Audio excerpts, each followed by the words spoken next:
Hello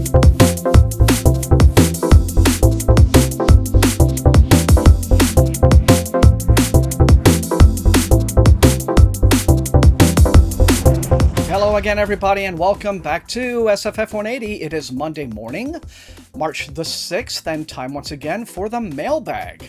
I'm Thomas, your host as always. It is really good to be back with you guys again. I hope you've had a great week, a great weekend. Mine has been really good, actually. No complaints. I have been working feverishly, you might say, towards content that I'm planning for the end of this month. So as we get a little closer to that time, I'll start to drop some hints. Very excited about that. But otherwise, yeah, I don't really have any announcements. So good size mailbag this week. No need to waste any more time. Let's get right into the books and see what we have. And we're going to start with this one from Random Penguin. And we are starting off very well this week with the new book by Salman Rushdie. This is Victory City. It's out now in hardback. Let me see if it has a sell sheet. I don't know if it does sometimes. Okay, we don't, so I'm going to go ahead and read it. It says, the epic tale of a woman who breathes a fantastical empire into existence, only to be consumed by it over the centuries, from the transcendent imagination of Booker Prize-winning, internationally best-selling author Salman Rushdie. Now, Salman Rushdie, as you know, many of you know, he is the author who was put under a death sentence by the Ayatollah Khomeini when Khomeini was still alive and running the theocratic government there in Iran. And late last year, some sick bastard came very, very close to collecting on that bounty. Salman Rushdie was attacked by this guy, stabbed him several times. He has lost the use of one eye. And I think a lot of the nerves, permanent nerve damage in one arm, because he wrote a book. Okay, so when you see all this stuff in the news now about all the book bans that are starting to happen in the United States, keep in mind, what sort of mentality, is behind that kind of thing. And be very, very aware of it, because this stuff hits closer to home than you might think. Okay, lecture over, right? On to the book. It says, in the wake of an unimportant battle between two long-forgotten kingdoms in 14th century southern India, a 9-year-old girl has a divine encounter that will change the course of history. After witnessing the death of her mother, the grief-stricken Pampa Campana becomes a vessel for her namesake, the goddess Pampa, who begins to speak out of the girl's mouth. Granting her powers beyond Pampa Campana's comprehension, the goddess tells her that she will be instrumental in the rise of a great city called Biznaga, Victory City, the wonder of the world. Over the next 250 years, Pampa Campana's life becomes deeply interwoven with Biznaga's, from its literal sowing from a bag of magic seeds to its tragic ruination in the most human of ways, the hubris of those in power. Yes, the hubris of those in power, right. Whispering Biznaga and its citizens into existence, Pampa Campana attempts to make good on the task that the goddess set for her, to give women equal agency in a patriarchal world.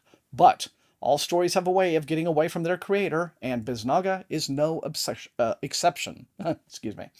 As years pass, rulers come and go, battles are won and lost, and allegiances shift. The very fabric of Biznaga becomes an ever more complex tapestry, with Pampa Campana at its center.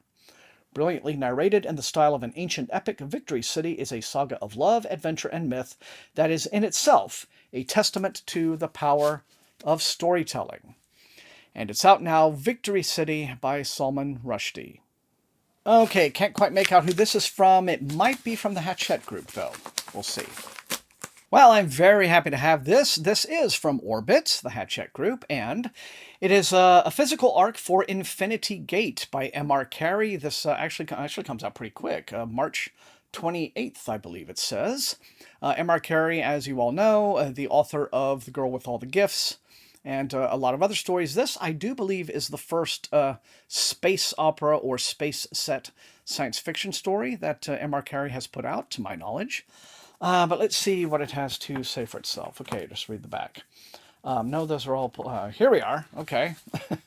Infinity is only the beginning. The Pandominion. The Pan-Dominion. Got it. All right. A political and trading alliance of 1,000,000 worlds, except that they're really just one world, Earth, in many different realities. And when an AI threat arises that could destroy everything the Pandominion has built, they'll eradicate it by whatever means necessary, no matter the cost to human life. Scientist Hadiz Tambuwal is looking for a solution to her own Earth's environmental collapse when she stumbles across the secret of interdimensional travel, a secret that could save everyone on her dying planet. But it leads her into the middle of a war on a scale she never dreamed of, and she needs to choose a side before every reality pays the price. All right, multiverse novel, Infinity Gate by M.R. Carey, out the end of this month, March 28th. Now, here is one that appears to be coming to me from overseas. Oh, this is great. I don't get too many of these. This is a physical arc from Solaris Books. And I know the cover says Welcome to Apex City, but this is actually The 10% Thief. The author is Lavanya Lakshminarayan. And this comes out in the U.S. on the 28th of March. Okay, so another one for that date. It's their lead title for spring. It says, a timely and wickedly satirical mosaic novel from an exciting new voice. Nothing has happened, not yet anyway. This is how all things begin. Welcome to Apex City, formerly Bangalore, where everything is decided by the mathematically perfect bell curve. With the right image, values, and opinions, you can ascend to the glittering heights of the 20%, the virtual elite, and have the world at your feet. Otherwise, you risk falling to the precarious 10% and deportation to the ranks of the analogs, with no access to electricity, running water, or even humanity. The system has no flaws, until the elusive 10% thief steals a single jacaranda seed from the virtual city and plants a revolution in the barren soil of the analog world. Previously published in South Asia only as Analog Virtual, the 10% Thief is a striking debut by a ferocious new talent. Cool, all right. And I've been aware of this for a while, but it's nice to have it in my hands at last. On the 28th of March, the 10% Thief from Solaris Books. And here's one from Simon & Schuster, probably Saga Press. Oh, right on. Okay, this is Loki's Ring by my dear buddy Stina Leicht from Saga Press. This will be out again, March 28th, a busy day. Rather surprised. I was expecting this one to be a hardcover because, like, Persephone Station went through 5 printings in hardcover, so who knows? Anyway, it says a female-driven Gravity meets Arrival in Loki's Ring, a new intergalactic space adventure from beloved author and Hugo nominee Stina Leicht. Captain Geeta Chithra embarks on a high-stakes mission through space to save the AI she loves as a daughter or risk losing her forever. Geeta Chithra, captain of the intergalactic ship the Tempest, is used to leading her crew on simple retrieval and assistance missions, but when she receives a frantic distress call from Ree, the AI she raised from inception like a parent, she knows she's in for something much more dangerous. The galaxy is rife with political tension, sharply divided between those who wish to see AI integrate into society and those reluctant to recognize their, quote, humanity. Ree is trapped in the depths of Loki's Ring, an artificial alien-made world. Nearly everyone on her ship has been infected and killed by a mysterious contagion. Geeta and her team investigate, only to discover horrors at every turn, and are soon stranded themselves, leaving them vulnerable to lethal danger in the midst of a growing interstellar crisis. Forced to call on an old friend to help them out of this mess, Geeta must succeed or risk losing everyone she's ever loved. Okay, then. So this is out from Saga Press, March the 28th, Loki's Ring. And moving on down the line, we have this one in from Random Penguin from the Hogarth imprint. In fact, and this is one that I am thrilled to pieces about. Very much been looking forward to this one. It was one of my big horror anticipated titles this year, and it is a chunk. Like 600 pages. It's called Our Share of Night. The author is Mariana Enriquez. I believe Argentinian. I'll have to look that up just to double check. But this, let's see, yeah, author of The Dangers of Smoking in Bed. This is an author who has a literary pedigree, but let's see, yeah, Buenos Aires, right, okay. Well, let's have a look then, shall we? A woman's mysterious death puts her husband and son on a collision course with her demonic family. A young father and son set out on a road trip, devastated by the death of the wife and mother they both loved. United in grief, the pair travel to her ancestral home, where they must confront the terrifying legacy she has bequeathed. The woman they mourn came from a clan like no other, a centuries-old secret society called the Order that commits unspeakable acts in search of eternal life. Kind of sounds like a little bit like The Book of Skulls by Robert Silverberg, I think. Anyway, for Gaspar, the son, this maniacal cult is his destiny, and now he is in danger. As the Order tries to possess him, father and son take flight, yet nothing will stop the Order, for nothing is beyond them. But how far will Gaspar's father go to protect his child? And can anyone escape their fate? Moving back and forth in time from London in the swinging 1960s to the brutal years of Argentina's military dictatorship and its turbulent aftermath, our share of night as a novel like no other. A family story, a ghost story, a story of the occult and the supernatural, a book about the complexities of love and longing with queer subplots and themes. This is the masterwork of one of Latin America's most original novelists, a mesmerizing writer, says Dave Eggers, who demands to be read. Wow, okay, certainly an epic. Our Share of Night, and it is available now from Hogarth Books. And next up, we have another one in from Saga Press, and this is Arca by G.R. McAllister, and this is the sequel to Scorpica, which came out last year. This is the second book in the Five Queendoms trilogy, I believe. And what can I say about this other than that it is, let's see, it's in which a centuries-long peace is shattered in a matriarchal society when a decade passes without a single girl being born. Okay, yeah, the Five Queendoms. What can I say that really isn't going to be chock full of spoilers?